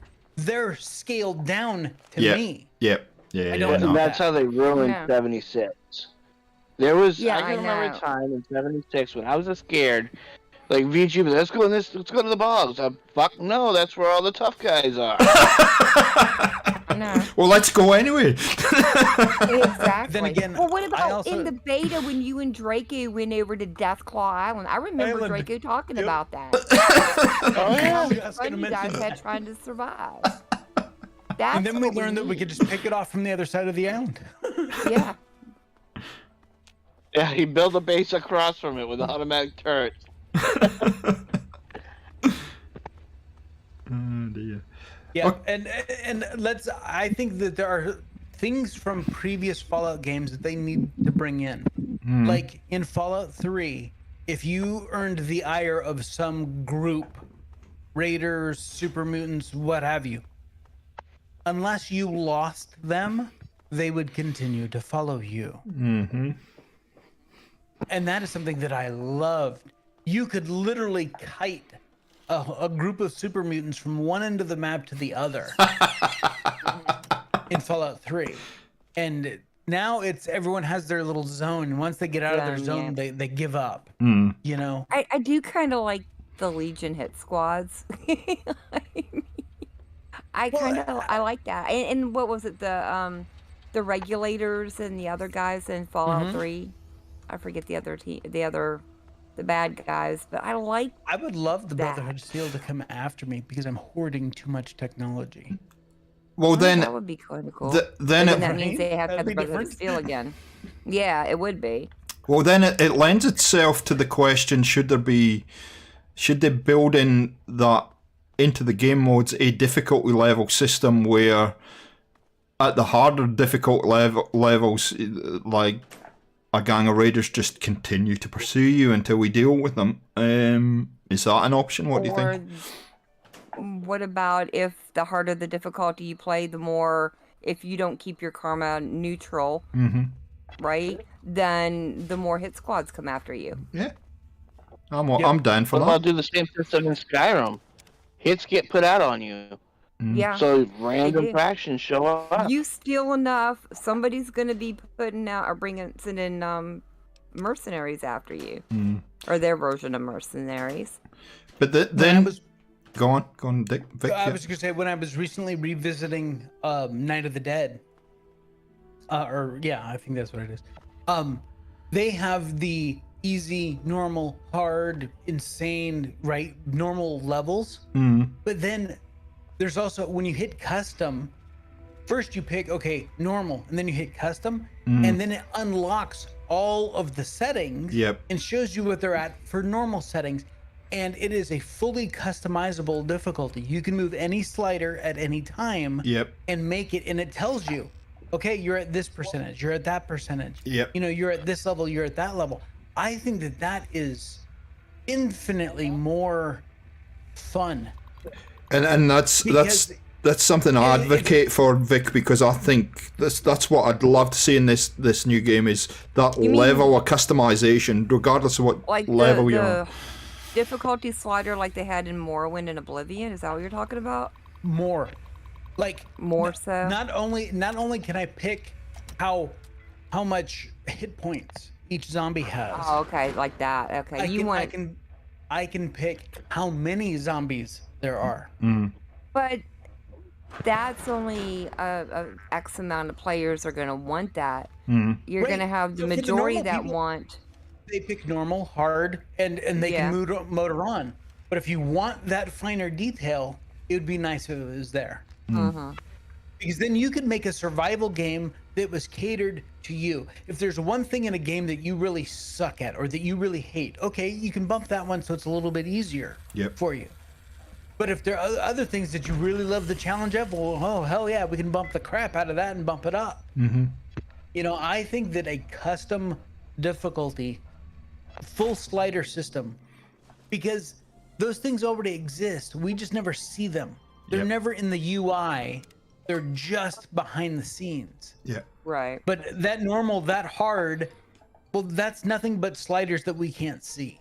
So make them so that we can see them, that we can adjust them. Yeah, that would be cool. Because I think one of the things that struck me, I love the suggestion of contracts and death squads and people pursuing you, but I know there'd be a proportion of the community that would just get very frustrated and upset by that kind of stuff. And so if you could dial it in and out, it fixes all that, and you can play the game the way you want to play the game. Or you can like try the it. old girl was saying with eating and drinking. She thinks that it happens too fast. Okay, well, you can slow it down so it takes more time before you get thirsty or quenched or whatever. It would make you think about the consequences of your actions more, because you wouldn't just be, oh, they're beyond that fence, I can't attack them there. They would chase your butt all over that map. But then, like, Draco, I think, is saying maybe it'll be like a timed thing. Okay, they've had a bounty on you for 5 weeks. They no longer care. Therefore, if you show up in their neck of the woods, oh, there's that person we were supposed to kill. Oh, well, don't care. Right. Well, let me ask you this. In the survival aspect, all right, GTA, I think 4, had where if you ate too much, your character got fat and sluggish. If you didn't eat enough, you got skinny and weak. Would you want that added in? I think it could be an interesting dynamic for something like a survival mode, or at least you had the option to dial it in or out. Absolutely, it would be interesting. Yeah. Didn't was it Fable that had something like that? There was another game. Yeah, I think Fable does have something like that. Yeah. Yeah, They would have they're all great options, and again, how far do you want to go down the rabbit hole? Is how far you okay. Do you want survival on? Yes or no? Yes. Okay, cool. What level do you want to start at? Oh, I want to start at hard.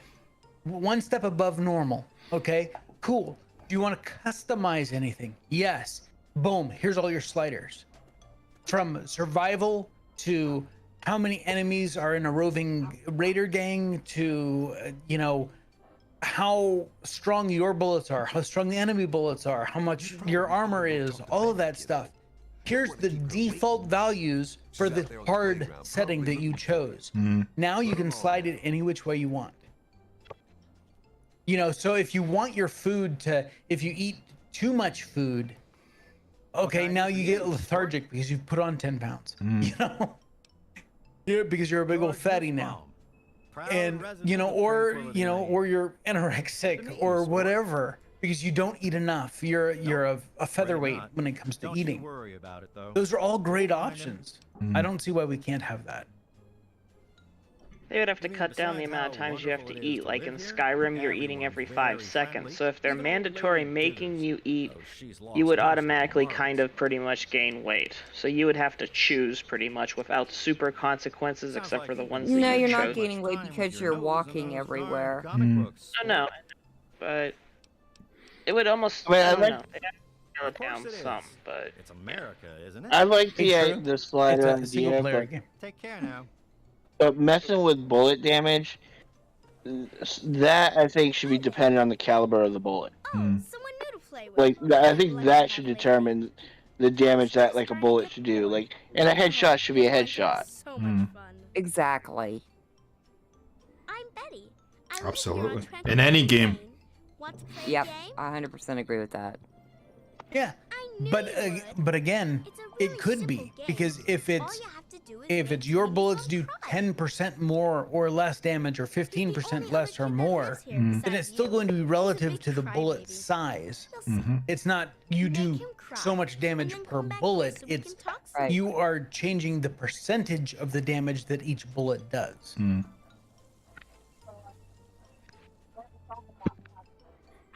Okay, guys, I think I'm going to call it there. I thank you so much. There's a lot of, you can tell there's a lot of passion in the panel, in the room, and in the chat for the Fallout series. I think it's been a really healthy discussion, and we're certainly going to do more of these. And yeah, thank you so much, panel. You're awesome, guys, and I knew I could rely on you to get deep into the whole Fallout genre. Absolutely. Thanks for having us. No worries. Thank you. Thank you very much. No worries. Okay, guys. We will be scheduling another one of these probably in a couple of weeks' time. So if you want to get involved and you're in the chat, let me know. Just DM me, and we'll switch around the panel. We might have more people in the panel because I get the feeling that there's a few people here that might want to come in for round 2. So, but fantastic for all the support. I think it's a really healthy discussion to be having around Fallout, and it's fun. It's just fun. We enjoy it. And thank you so much. We have another 4, so I have another 3 episodes of the Fallout 5 discussion already in the can, as they say, already done. I've got one that's close to be completed. So there's lots more subjects to go. And yeah, take care, guys, and we'll catch you next time on the channel.